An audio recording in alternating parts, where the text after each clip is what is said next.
Que a graça e a paz de nosso Senhor Jesus Cristo seja sobre a sua vida. Mais uma vez aqui estamos para compartilhar com você a leitura diária da Escola Bíblica Dominical do próximo domingo.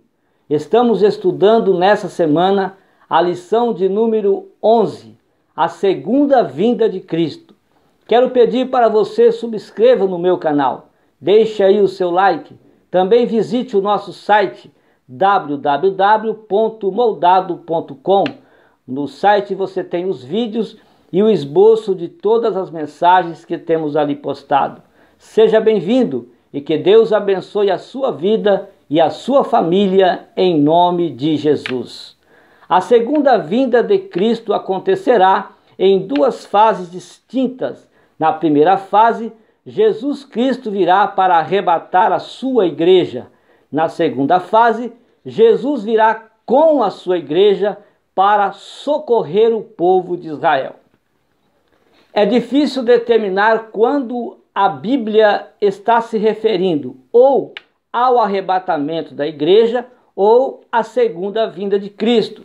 Quando estudamos as profecias bíblicas do fim dos tempos, é muito importante nós diferenciarmos estes dois eventos. O arrebatamento é quando Jesus Cristo retorna para remover a sua igreja aqui da terra e ele virá até os ares.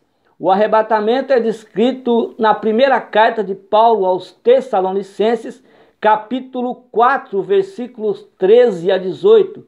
Também na sua primeira carta, no capítulo 15, versículos de primeira carta aos Coríntios, capítulo 15, versículos 50 ao versículo 54. Os crentes que já morreram em Cristo serão ressuscitados e, juntamente com os crentes que ainda vivem, vão encontrar o Senhor no ar. Isso acontecerá em um momento, também em um piscar de olhos. A segunda vinda é quando Jesus retorna para derrotar o anticristo, para destruir o mal e estabelecer então o seu reino milenar, os 1000 anos de paz ou o milênio. A segunda vinda é descrito em Apocalipse, capítulo 19, versículos de 11 a 16. As diferenças, elas são importantes entre o arrebatamento e a segunda vinda de Cristo. No arrebatamento, os crentes vão se encontrar com o Senhor nos ares. Na segunda vinda, os crentes vão retornar com o Senhor à terra, juntamente com um exército de anjos. Jesus Cristo virá para livrar o povo de Israel, que estará perdendo a guerra para o anticristo e as nações aliadas ao anticristo. E então clamará por socorro, conforme Zacarias capítulo 14, versículo de número 4, Jesus então virá para socorrer o povo de Israel, a sua igreja estará presente, um exército de anjos também estarão presentes. Jesus pisará o monte das oliveiras e ele fenderá o meio, e Jesus então dará vitórias para o povo de Israel e estabelecerá então o milênio aqui na terra. Então a segunda vinda ocorre depois da grande tribulação. O arrebatamento é a remoção dos crentes da terra. A segunda vinda inclui a remoção dos incrédulos como um ato de julgamento. Por quê? Porque os incrédulos são todos aqueles que estarão aliados ao anticristo. E todos aqueles que creram em Deus, as nações que creram em Deus, estarão aliadas ao povo de Israel. O arrebatamento vai ser secreto e instantâneo. A segunda vinda vai ser visível a todos. Todo olho o verá. O arrebatamento ele é iminente, ou seja, ele pode acontecer a qualquer momento. Já a segunda vinda de Cristo, não. A segunda vinda de Cristo, ela procede diante de alguns acontecimentos que nós vamos relatar. Por que é importante nós mantermos o arrebatamento e a segunda vinda distintos? Se o arrebatamento e a segunda vinda são o mesmo evento, os crentes teriam que passar pela grande tribulação. Se o arrebatamento e a segunda vinda acontecer, ou seja, são o mesmo evento, o retorno de Cristo não é iminente, ou seja, não é algo prestes a acontecer. Há várias coisas que precisam acontecer antes do retorno de Cristo à terra junto com a igreja.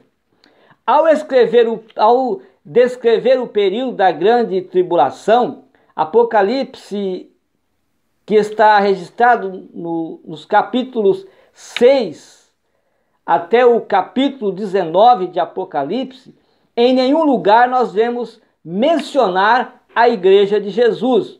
Durante a grande tribulação, também chamada o tempo da angústia de Jacó, ou a ira futura, ou o tempo da ira de Deus, Deus vai voltar a sua atenção principal à nação de Israel. O arrebatamento e a segunda vinda são semelhantes, mas os eventos são separados. Os dois envolvem Jesus retornando. Os dois são eventos do fim dos tempos. No entanto, é importante reconhecer as diferenças.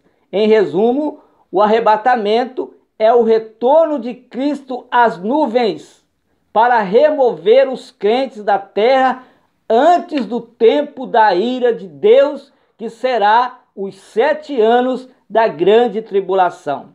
A segunda vinda é o retorno de Cristo à terra para dar fim ao período da grande tribulação, derrotar o anticristo e o seu império diabólico, e também Jesus vai, depois de tudo isso, ele implantará então o milênio, 1000 anos de paz sobre a terra, o governo teocrático, o governo de Deus. João capítulo 14, o versículo 3, é a leitura de segunda-feira. O Senhor Jesus Cristo nos prometeu levar para o céu. Neste versículo, Jesus disse: não se turbe o vosso coração, credes em Deus, crede também em mim. Na casa de meu pai há muitas moradas, se não fosse assim eu vou-lhe teria dito, vou preparar-vos lugar. E se eu for e vos preparar lugar, virei outra vez e vos tomarei para mim mesmo, para que onde eu estiver, estejais vós também. Nunca devemos ler uma passagem bíblica sem analisar, sem procurar entender o contexto desta passagem, o contexto do texto que nós temos lido. Você sabe o que está acontecendo quando Jesus Cristo disse estas palavras do versículo 3 do capítulo 14 de João?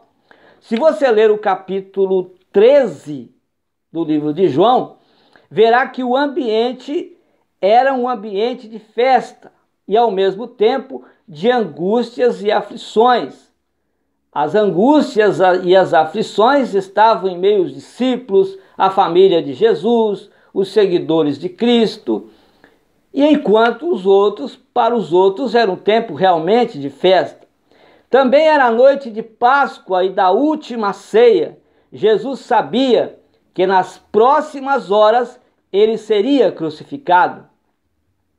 Naquela noite, Jesus foi revelado que havia um traidor entre eles. E como se não bastasse, Pedro também foi avisado de que ele o trairia. Pedro trairia Cristo antes que o galo cantasse 3 vezes. Mas mesmo em meio a isso tudo, mesmo em meio a todos esses acontecimentos, Jesus começa o capítulo 14, quando ele diz assim: não se turbe os vossos corações. Mesmo no meio de uma situação para lá de complicada, Jesus não se desesperou. E ele queria que seus discípulos também não se desesperassem. Mas como os discípulos não iriam se desesperar? Aí Jesus diz assim: credes em Deus, crede também em mim. Pedro, certa vez, ele andou sobre as águas, mas apenas enquanto ele manteve os olhos fitos em Jesus Cristo. A partir do momento que ele se preocupou com as ondas, ele começou a afundar. Então esse é o segredo para nós mantermos a ansiedade, a preocupação bem distante de nós. É não deixar que o nosso coração se turbe. É olhar sempre para Jesus. E Jesus, nessa passagem, ele faz uma promessa muito interessante, muito importante para todos nós. Ele disse que iria preparar um lugar para nós na casa do Pai. E essa não é uma casa pequena e apertada, não é uma casa que vai faltar espaço. Mas para termos acesso a esse lugar exclusivo na casa do Pai, não como hóspedes, mas como filhos, havia a necessidade de Jesus preparar lugar. E aqui está como Jesus preparou este lugar. O que seria essa preparação? Muitos pensam que o versículo se refere à segunda vinda de Jesus, quando ele vai voltar para nos levar para o céu. E, portanto, até lá ele está preparando esse lugar para mim, está preparando esse lugar para os salvos. Mas o texto não se trata da segunda vinda de Jesus. Já vimos o contexto e sabemos que Jesus não estava falando da sua segunda vinda. Ele estava tratando de uma preparação. E esta preparação, ela já está completa. Antes da preparação de Jesus, não tínhamos a casa do Pai, porque todos pecaram e destituídos estão da glória de Deus, conforme Romanos, capítulo 3, versículo de número 23. O pecado mantém as portas da casa do Pai, ou seja, o pecado mantém as portas da casa do Pai trancadas para aqueles que estão em pecados.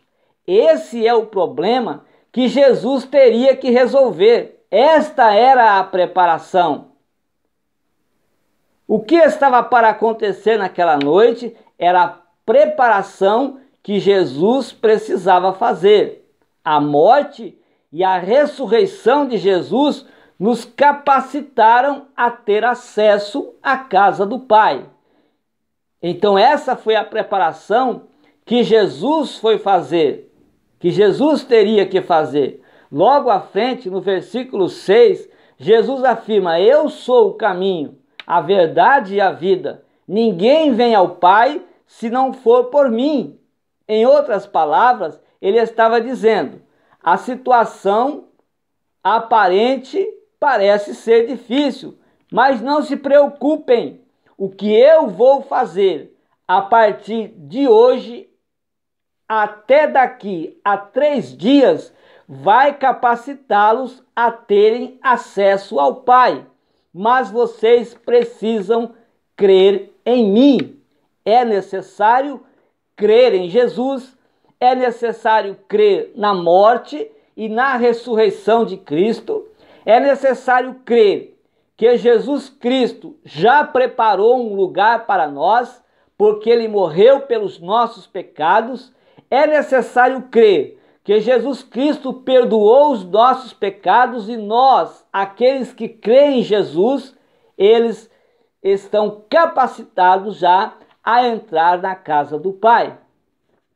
se manter uma vida de santificação ao Senhor. Lucas capítulo 17, versículos 34 a 36, é a leitura de terça-feira. O arrebatamento da igreja acontecerá repentinamente. Digo-vos que naquela noite estarão dois numa cama, um será tomado e o outro será deixado. Duas estarão juntas moendo, uma será tomada e outra será deixada. Dois estarão no campo, um será tomado e o outro será deixado. O conceito do retorno de Cristo não somente está aqui, mas nós podemos também analisar quando ele falou sobre o ladrão da noite. Ele diz: sabei, porém, isto, se o dono da casa soubesse a que vigília da noite havia de vir o ladrão, vigiaria e não deixaria minar, não deixaria roubar a sua casa. Então, os elementos essenciais da advertência de Jesus são que ninguém sabe quando ele voltará.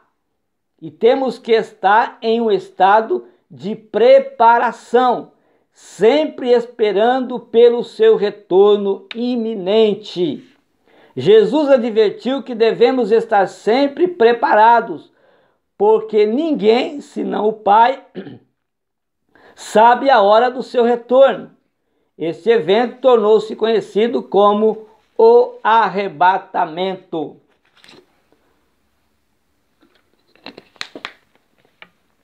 A palavra arrebatamento não aparece em nenhuma parte da Bíblia, mas o evento sim. A palavra no grego é harpazo, arrebatar, agarrar subitamente, encontrada na primeira carta de Paulo aos Tessalonicenses, capítulo 4, versículos 16 a 17. Porque o Senhor mesmo descerá do céu com grande brado, a voz do arcanjo, ao som da trombeta de Deus, e os que morreram em Cristo ressuscitarão primeiro. Depois nós, os que ficarmos vivos, seremos arrebatados, juntamente com ele nas nuvens, ao encontro do Senhor nos ares, e assim estaremos para sempre com o Senhor. A natureza repentina deste evento é descrita também na primeira carta de Paulo aos Coríntios, capítulo 15, versículos 51 a 54, como um momento, num abrir e fechar de olhos ou num piscar de olhos. Não haverá nenhum aviso da vinda de Cristo. Assim como um ladrão na noite, ele vem sem o aviso.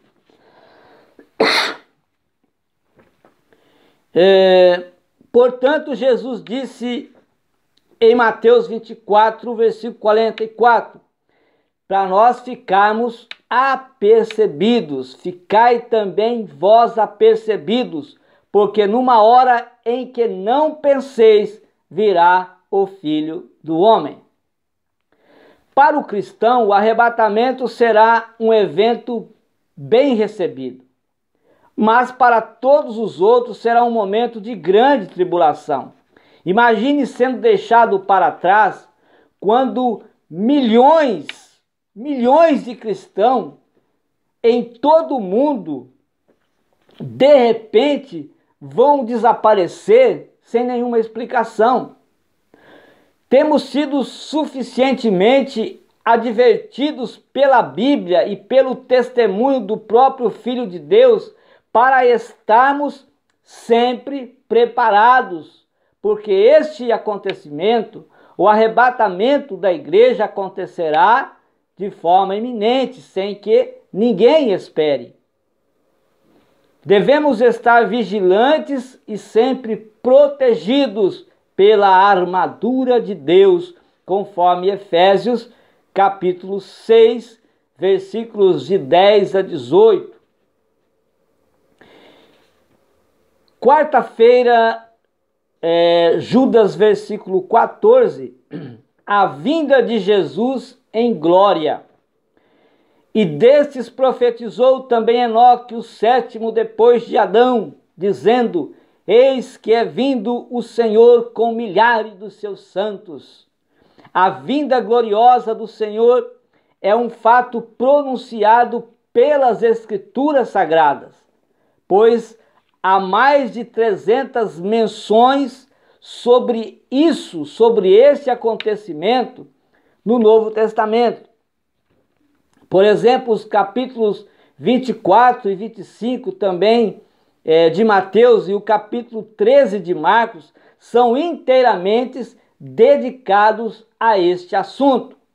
Enquanto para a igreja Jesus Cristo virá misteriosamente, para Israel, o anticristo e as outras nações, ele virá publicamente com poder e grande glória. Ninguém poderá escapar da justiça de Deus. O ser humano moderno hoje, ele vive iludido, pensando que não precisa prestar contas a ninguém, vive uma vida a bel prazer, acha não precisar pensar no que está certo, nem que está errado, e vive uma vida como ele quer ser, ou como ele quer viver, sem nenhum compromisso com Deus. Enfim, é assim que vivem o mundo hoje, o ser humano hoje, iludido com as coisas aqui da terra. O apóstolo Paulo diz que o dia em que o nosso Senhor vir, Deus julgará o segredo dos homens, por Jesus Cristo, diz ele, segundo o meu evangelho, Romanos capítulo 2, versículo de número 16. Diante do Pai, não haverá quem possa dissimular ou esconder o que sempre desejou e o motivou a levar uma vida de pecado.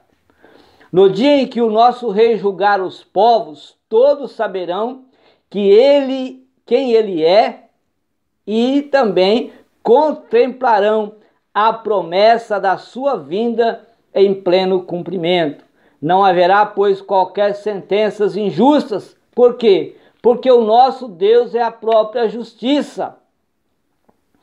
Outro fato importante que se deve deixar bem claro é sobre alguns aspectos fundamentais a respeito da vinda gloriosa de Jesus. Por exemplo, ela será de maneira pessoal, ela será também literal, ela será visível e também ela será gloriosa. Mateus capítulo 24, versículo 21 é a leitura de quinta-feira. Após o arrebatamento da igreja se seguirá a grande tribulação. Agora, o que é a grande tribulação? Segundo o dicionário de profecia bíblica, a grande tribulação é um período de aflição e angústias incomuns que terá início após o arrebatamento da igreja. Deus, o justo juiz, estará enviando sobre o mundo o seu juízo. Esse período de aflição e angústia sobre o mundo e o seu juízo, esse período de aflição e angústia terá a duração de 7 anos. Ele ocorrerá entre o arrebatamento da igreja e a vinda de Jesus em glória. Só os santos escaparão desse período tenebroso que virá sobre a terra nesses 7 anos. Por quê? Porque os salvos já estarão em Cristo. Também aqueles que entregarem as suas vidas por amor ao Senhor Jesus durante a grande tribulação também estarão salvos desses acontecimentos.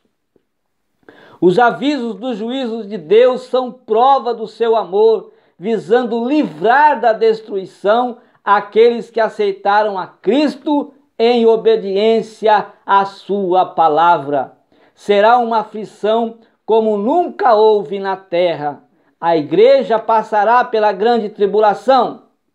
É preciso ressaltar que a igreja não é o prédio onde você congrega, onde você vai com a sua família louvar e bendizer o nome do Senhor. Não é o prédio. A igreja é a comunidade de salvos em Cristo. A igreja de Jesus é uma igreja universal.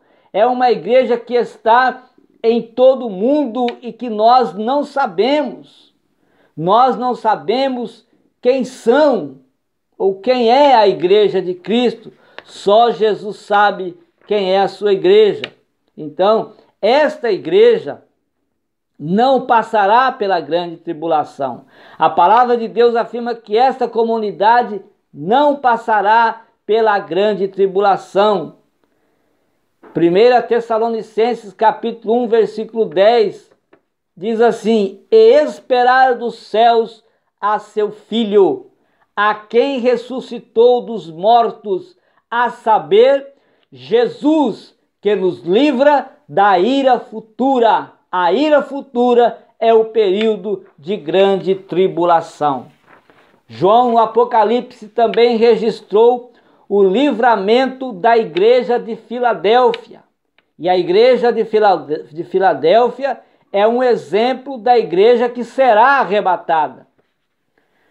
Como guardaste a palavra da minha paciência, também eu te guardarei da hora da tentação que há de vir sobre todo o mundo, para tentar os que habitam na terra.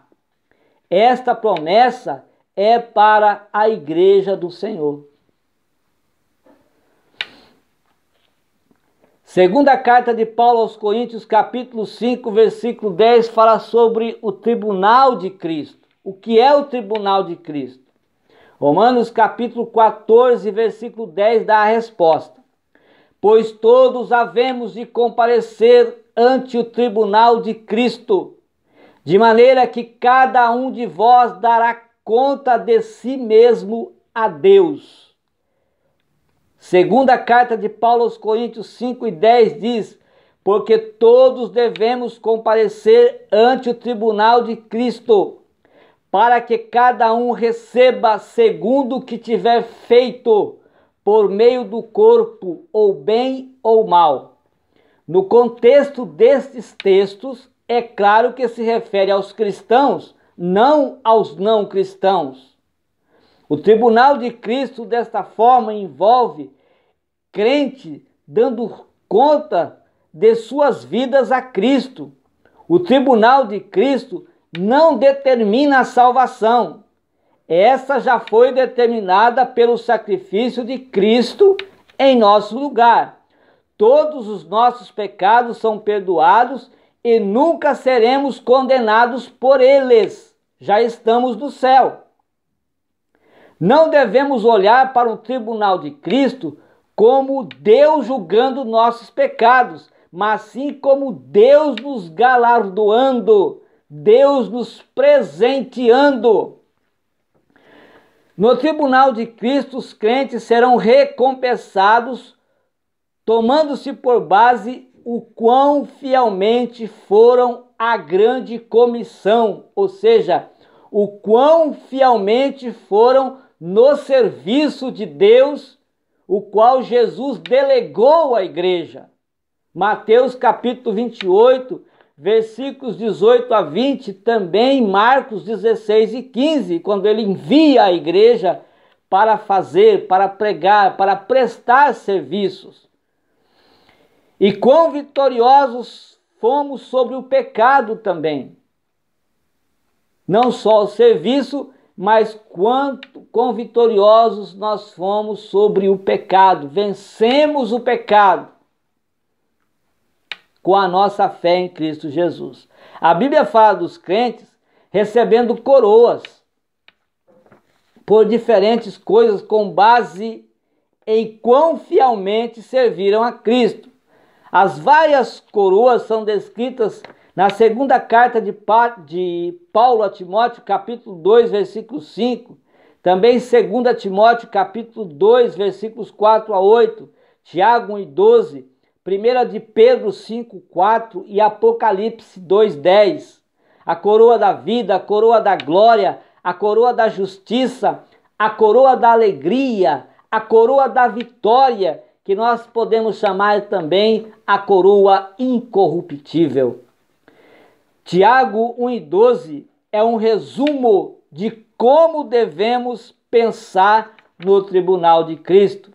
Diz-nos: bem-aventurado o homem que sofre a tentação, ou feliz o homem que sofre a tentação, porque quando for provado, receberá a coroa da vida, a qual o Senhor tem prometido aos que o amam. Apocalipse capítulo 22 e o versículo 20. Jesus em breve virá. A Bíblia declara que o Senhor Jesus prometeu que voltará a este mundo. Logicamente, a pergunta que fazemos é quando ele virá? Quando Jesus voltará? Como saberemos se está próxima a segunda vinda de Cristo? Como sabemos se está próximo a volta de Jesus? A Bíblia é clara com respeito ao determinar o dia e a hora da volta do Senhor. Jesus mesmo disse que dia e hora ninguém sabe, nem os anjos do céu, nem o Filho, senão somente o Pai. Mas Jesus deu indicações precisas da proximidade da sua volta a este mundo. Ele chamou essas indicações de sinais e recomendou que estivéssemos atentos a eles, porque a preparação é fundamental para todos aqueles que quiserem morar com o Senhor para sempre. Disse ele: aprendei, pois, a parábola da figueira, quando já os seus ramos se renovam e as folhas brotam, sabeis que está próximo o verão. Assim também vós, quando vides todas estas coisas, sabei que está próximo às portas. Mateus 24, versículos 32 e 33. Nas profecias de Mateus 24, Jesus combina duas ocorrências, duas destruições, a de Jerusalém e a do mundo por ocasião da sua vinda para o estabelecimento do reino eterno. Os discípulos de Jesus lhe perguntaram: quando ocorrerão estas coisas e quais sinais haverás da sua vinda e do fim do mundo? Isso está em Mateus 24 e 3. Já dissemos que a primeira parte se referia à destruição de Jerusalém, e esta já ocorreu no ano 70 depois de Cristo, quando Tito, general romano, cercou Jerusalém e a destruiu. 11.000 prisioneiros morreram de fome. O historiador Joséfo calcula que os romanos levaram cativos 97.000 pessoas e que mais de 1 milhão morreu durante os 5 meses em que a cidade foi sitiada. Alguns sinais se cumpriram na destruição de Jerusalém e outros apontariam para a gloriosa volta do Senhor. Assim, o que já se cumpriu, e se já se cumpriu, então reforça a nossa confiança na parte final dos acontecimentos. Mateus 24, versículos de 4 a 8, o versículo 11 diz: vede que ninguém vos engane, porque virão muitos em meu nome dizendo, eu sou o Cristo, e enganarão a muitos. E certamente ouvireis falar de guerras e rumores de guerras. Vede, não vos assusteis, porque é necessário assim acontecer, mas ainda não é o fim. Portanto, se levantará nação contra nação, reino contra reino, e haverá fomes e terremotos em vários lugares. Porém, tudo isso é o princípio das dores. Levantar-se-ão muitos falsos profetas e enganarão a muitos. Também Mateus 24 a 27 diz: porque surgirão falsos cristos, falsos profetas, operando grandes sinais e prodígios, para enganar, se possível, os próprios eleitos. Portanto, se vos disserem, eis que ele está no deserto, não saiais, ou ele no interior da casa, não acrediteis. Porque assim como o relâmpago sai do oriente e se mostra até o ocidente, assim há de ser a vinda do Filho do Homem. Jesus também disse que haveria outros sinais, como o escurecimento do sol e da lua e a queda de estrelas, conforme Mateus 24, 29. Esses sinais se cumpriram dia 19 de maio de 1780 e 13 de novembro de 1933. Foram amplamente divulgados pelos jornais e também pelos meios científicos. Milhões de pessoas ficaram assustadas pensando que já era o fim do mundo ou que o fim do mundo já havia chegado. Outro sinal importante dado por Jesus foi a pregação do Evangelho em todas as partes do mundo. Então disse o Senhor: virá o fim. Mateus 24, 14. O Senhor também previu que as pessoas iriam esfriar na fé. Mateus 24, 12. E por se multiplicar a iniquidade, o amor de muitos se esfriará.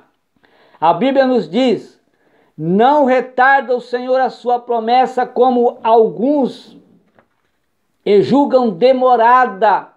Pelo contrário, ele é longânimo para conosco, não querendo que nenhum pereça ou que nenhum se perca, senão que todos cheguem ao arrependimento. 2 de Pedro, capítulo 3, e o versículo de número 9.